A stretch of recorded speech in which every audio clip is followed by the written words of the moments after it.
Bienvenidos a la Juice is Wild Daily Hustle. Soy Enrique Byrnes y presidente es el mejor cerveza. No abate por No Filter Network. Miguelito San Dieguito not with us today. Will the Thrill Clark not with us today, but he was with us on Tuesday for another epic edition. Regardless, as you guys know, we like to come on here each and every single morning. We come on here and properly salute not only our boys, but each and every one of you. Yes, yes, yes, yes, yes, yes, yes. Woo! Remember this, folks. When we are juiceful, we are useful. And when we are juiceless, we are fucking useless. A very pleasant good morning to you on this Friday. Oh, never mind, this afternoon. August 1st, 2025. Today's Daily Hustle electronic email communication just went out a few moments ago. If you are not signed up for the Daily Hustle mailing list, shame on you. I do send them out via social, a little more in depth with a little twist usually with those who are subscribed to the mailing list. And speaking of subscribing, if you haven't subscribed to the Let Them Play a Parenting and Coaching Guide to Youth Sports book, go ahead and subscribe to it by buying it at ericbyrnes.com, ERICBYRNES.com, where you can also pick up the Daily Hustle 222 Unfiltered Life Guidance from a human crash test dummy, as well as the foot reflexology board. That's right. Increase blood flow, decrease inflammation, energize your day. And then we also have Deuces Wild t-shirts. We have all sorts of gear, including these Deuces Wild hats. All of this is available at NoFilterSpiritSale.com, I believe. NoFilterSpiritSale.com. So pick up your whole bags of goodies there. I think they're great gifts, kind of cool things to rep as well. I know we've gotten a lot of inquiries about how to get No Filter gear, so we finally got this spirit sale going on. Okay, the Daily Hustle quote of the day. Every time we win, we party. So I like that. I like winning. 12-year-old Alpine and Little Leaguer Teddy Horrigan. Daily Hustle translation. In the summer of 1987, a group of 11 and 12-year-olds from Alpine Little League in Portola Valley, California, came together with dreams of making it to the Little League World Series in Williamsport, Pennsylvania. We had the pitching, the hitting, defense, speed, and attitude to make a legit run and spent endless hours under the scorching sun at historic Ford Field, relentlessly preparing for the arduous journey ahead. The plan was actually pretty simple. Win districts, sectionals, NorCals, regionals, and then we would be Pennsylvania bound. The only question was if we were going to go to Zots, the Oasis, or Dutch Goose after our games to celebrate the wins. Well, there was one little problem. Even though this team featured multiple future college athletes and professional baseball players and was arguably the greatest Alpine Little League all-star team ever assembled, we didn't even make it out of District 52. Fast forward 38 years to this summer, and there was another group of kids from Alpine Little League with high expectations and Williamsport dreams. A few weeks ago, I heard this year's squad was special and may just have the right dudes and aura to do it. But since Alpine has only made it out of the district twice in 40 years, forgive me for remaining a bit skeptical. Well, not only did Alpine win District 52, but they then went on to win the sectionals and followed that up by taking down the NorCal Championship. They are now 11-0 and will play the Arizona champion Arcadia Little League tomorrow in San Bernardino. If they win that one, they will then face the winner between historical powerhouse Hawaii and Southern California. Figuring there have been only 2 NorCal teams to reach Williamsport in the past 3 decades, the odds still seem ridiculously long.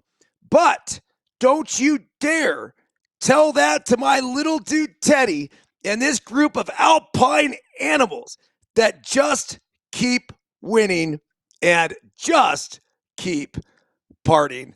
So cool. So this is a story that I've been following for the past couple weeks when I heard they were making a run at the District 52 championship. And I got a call the other day, actually a text, from Matt Doyle, who is one of my best friends growing up, Redwood City Little Leaguer. We won't hold that against him. Played with him at St. Francis. He went to UC Davis to play ball as now the longtime director of football operations at Stanford. And apparently one of the coaches on the Little League team is a colleague of his. It's funny because I was going over some of the names of the kids on the team. It's so many familiar names. I'd say I recognize at least half of the last names, and a lot of right second, third generation Alpine Little Leaguers going through there, which makes it so cool. Well, Matt took Andrew Luck out to speak to the boys the other day before they took off for San Bernardino. Joey Mitchner was the manager of the Alpine Little League team that I played on, along with Jason Cole, who's the legendary sports writer. So there's been this email chain that's been going on with a lot of the former players, and it's just so cool to see. A run like that is really, really difficult. If you think about it, I go back and I look at that team and some of the dudes that were on it. Like, we had guys, like, legit, top to bottom. And I'm even looking at the picture here, and you could see, like, I was on the bottom row. Now, I was only 11 at this time. You look at that top row, they're damn near the height of Mitchner and Cole. So this was a really, really good squad, but it's hard, right? Because we're going up against San Mateo American, San Mateo National. Belmont was always good. Palo Alto, Pete Fukuhara was a legend back then. So you have, this really tough competition in that area. And then the whole Alpine West Menlo Park thing, I mean, basically it's Woodside, Portola Valley, in a small section of Menlo Park that constitutes that team. And that's why that team was special. The other guy that played professional baseball on that team was a guy by the name of Ryan Green, who went on to have a fantastic career, pitched at UC Davis. He must have pitched 10 years in the minor leagues, made it up to AAA. And then right after Green and myself was John Gall. So we actually had 3 professional baseball players, 2 major leaguers, 2 guys that saw the major leagues that played on the same Little League team, not even the All-Stars, but just the team. It was a special time to be a part of, obviously, a collection of great athletes. Now, that said, shit just didn't work out for us. I don't even remember what happened.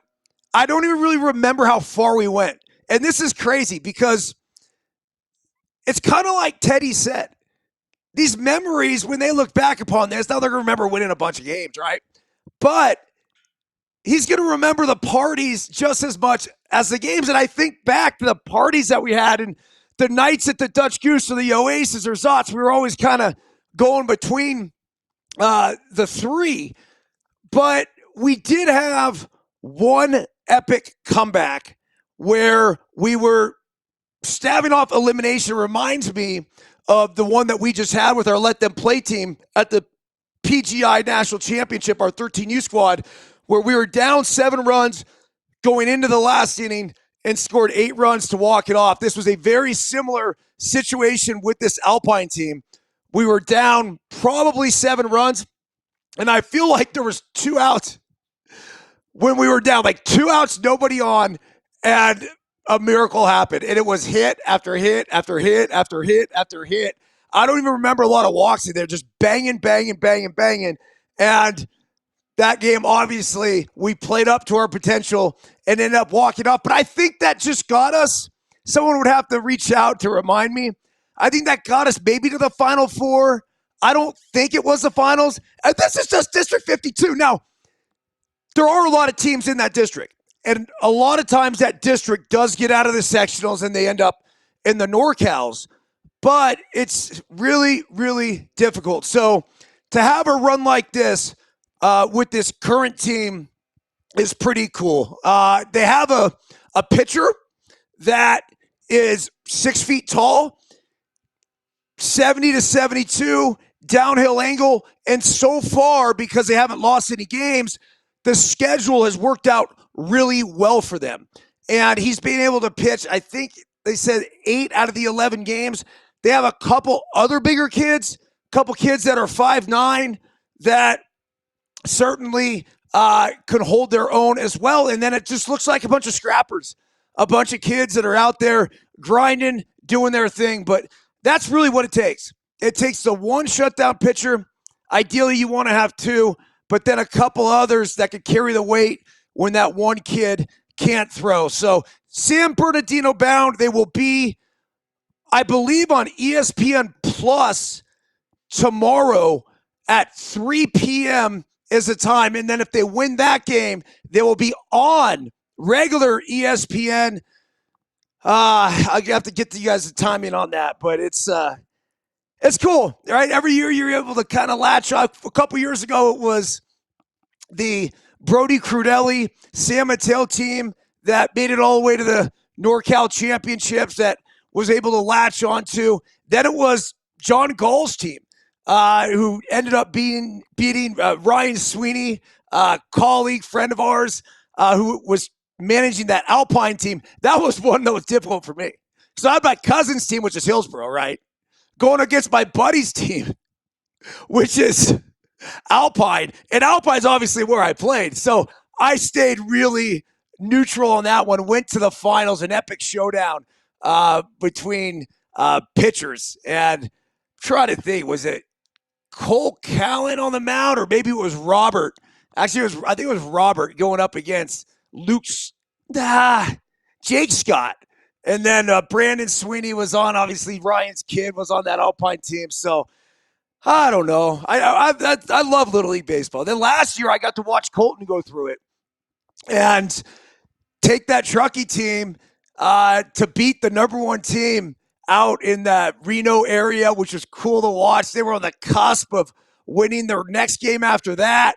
And, it just fell apart late. But they would have had a fun run that would have sent them to Vegas, and they would have had to try to get out of Vegas, which would have been very difficult. And then you have that mountain region, which I would say is a whole hell of a lot easier to get to Williamsport than it is trying to go through the whole NorCal thing with Southern California, Hawaii, and Arizona. Just juggernauts, especially Hawaii and especially Southern California.